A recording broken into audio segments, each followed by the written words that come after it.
இதான் jungle almond அப்படின்னு சொல்லக்கூடிய குதிரை பிடுக்கன் விதை.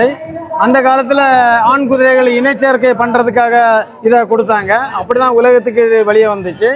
இது தமிழ்நாட்டில் நிறைய இடத்துல குப்பையாக கிடைக்குது. இது வந்து ஜங்கிள் அல்மண்ட் அப்படி நெட்டில் அடிச்சிங்கன்னா இதில் விட சத்தான உணவு உலகத்திலே இல்லைன்னு கூகுள் சொல்லுது. இந்த செடிகளை பார்த்தீங்கன்னா ஈஸியாக வளரக்கூடியது. இங்கே பாருங்கள், இதில் 12 செடி நான் நட்டு வச்சுருக்கிறேன். எல்லாமே முளை வரும்.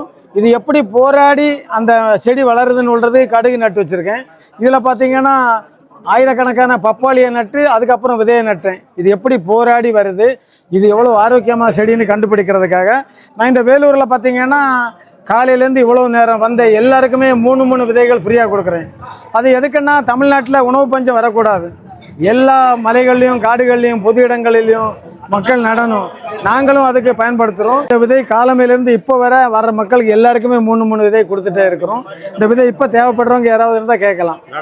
ஆமாம், இது நடுறதுக்கு நீங்கள் நெட்டில் அடிச்சிங்கன்னா இது வயக்கரான் தான் காட்டும். இது நடுறதுக்கு நீங்க கூகுள் லென்ஸ்ல அடிங்க, இது வயக்கரான் தான் காட்டும். சும்மா நட்டா போறேன். இது காட்டு மரம் தாங்க, சாப்பிடுறதுக்கு இல்லை, நடுறதுக்கு.